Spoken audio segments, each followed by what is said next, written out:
सुधांशु त्रिवेदी जी, आमतौर पर आप एक राजनीतिक बहस का हिस्सा रहते हैं, लेकिन यहां कोई बहस नहीं है, यहां पर बस विमर्श है।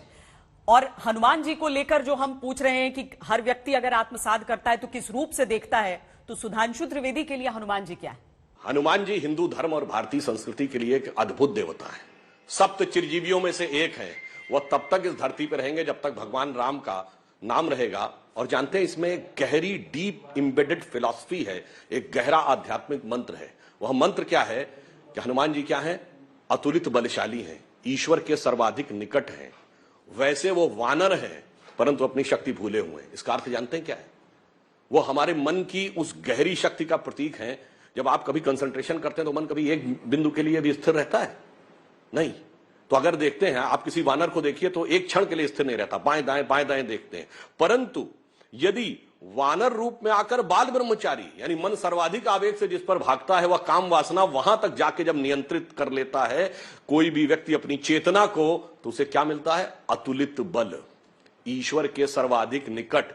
और वह शक्ति जो भूले हुए थे, वह भूली हुई शक्ति याद आ जाती है। और तब आदमी कहता है, राम दूत अतुलित बलधामा, अंजनी पुत्र पवन सुतनामा। और उसके बाद तब उसे वह शक्ति याद आती है तो उसे समझ में आता मेरे अंदर कितनी शक्ति थी। तो कहा जाता, पवन सतय पवन तनय सुत पवन समाना, काचु पिसाद रहा बलवाना। और एक बिंदु और कह दूं, आपने हनुमान जी के बहुत मंदिर देखे होंगे।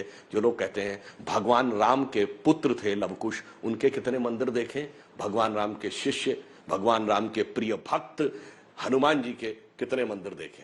तो यह दर्शाता है कि भक्त और भगवान का जो संबंध है वह अनुकरणीय होता है। हनुमान जी जब सीता माता के पास गए थे अशोक वाटिका में, और उन्होंने जाके जब पहचान लिया, सीता जी को विश्वास हो गया कि ये भगवान के दूत हैं, और हनुमान जी ने कहा कि माता चिंता मत करिए, कुछ ही दिनों में हम आएंगे और राक्षसों को मारकर आपको मुक्त करा के ले जाएंगे। तो सीता जी ने कहा कि राक्षस तो बड़े शक्तिशाली हैं और वानर तो तुम्हारी तरह छोटे हैं, इसलिए मेरे मन में संदेह है। सीता जी ने कहा, है सुत कपि सब तुम ही समाना, जातु धान अति भट्ट बलवाना, मोरे हृदय परम संदेहा। जब उन्होंने कहा था मोरे हृदय परम संदेहा, तो हनुमान जी ने क्या किया? सुनी कपि प्रगट कीन निज देहा। और अपनी विराट देह जब प्रकट की तो वो कैसी थी?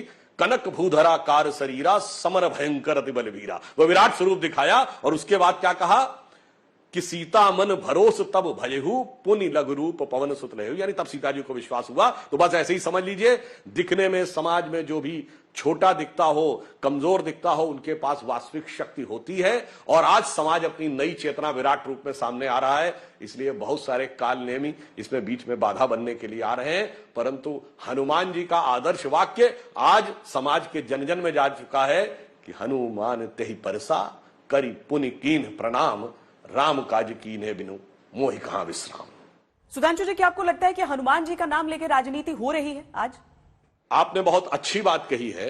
बड़ी समस्या की बात यह है कि इस देश में धर्म के नाम पे ऐसी जबरदस्त राजनीति हुई कि मैं ईमानदारी से कहता हूं, और ये मैं पहले भी कह चुका हूं, 2014 से पहले भारत एक आंशिक मुस्लिम राष्ट्र था।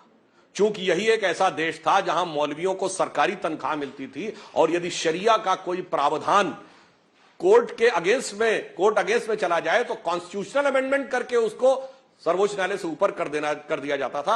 अन्यथा मेरा कोई मित्र बता दे दुनिया का एक सेकुलर देश जहां मौलवियों को सैलरी मिलती हो और जहां शरिया संविधान से ऊपर होता हो। और यह तो एक तरफ था, और दूसरी तरफ जब हनुमान जी के आराध्य भगवान राम के जन्म की बात आती थी तो कहा जाता था साबित करो। पहले कहा जाता था यह अयोध्या थी नहीं, यह साबित करो, राम हुए थे कि नहीं, यह साबित करो, और यही हुए थे तब साबित करो। अब आप जब दो पलड़ों पर रख के ऐसी राजनीति करेंगे तो फिर राजनीति का भी एक दूसरा स्वरूप दिखेगा। और जो मैंने कहा कि हनुमान जी के रूप में समाज की चेतना एक नए रूप में दिखेगी। सुधांशु जी, राजनीति में संकट के समय बहुत आता है और हनुमान जी हैं ही संकट मोचक, और उस संकट से गुजरने के लिए हनुमान चालीसा का पाठ करना होता है। आप करते हैं हनुमान चालीसा का पाठ? देखिए, मैं एक बात कहूं, हनुमान चालीसा, बजरंग बाण, हनुमत स्तवन, यह सारी चीजें अपनी जगह हैं। संकट के साथ साथ हनुमान जी एक नई प्रकार की गहराई राजनीतिक चेतना भी देते हैं, और सारी सिद्धियां भी उनके साथ हैं। अष्ट सिद्धि नवनिधि के दाता। और दूसरी बात है, समझ लीजिए, वो भगवान के किस रूप के आराधक हैं? जो हनुमान चालीसा में कहा गया, सब पर राम तपस्वी राजा, तिनके काज सकल तुम साजा। तो राजा वो जो तपस्वी हो वो सबसे महत्वपूर्ण है। तो भगवान राम वनवासी राम बन के महान है, राजा राम बन के महान नहीं है। हनुमान जी उस वनवासी राम के भक्त हैं। इसलिए मैं कहता हूं कि समाज की चेतना के वह प्रतीक हैं कि वह एक वो जो गिरि में रहते थे, जिन्हें वानर कहा गया, उन्हीं के पास अतुलित शक्ति थी। और उस समय अधर्म के सबसे बड़े प्रतीक रावण के साथ युद्ध में धर्म की विजय स्थापित करने में उन्होंने सर्वाधिक योगदान दिया था।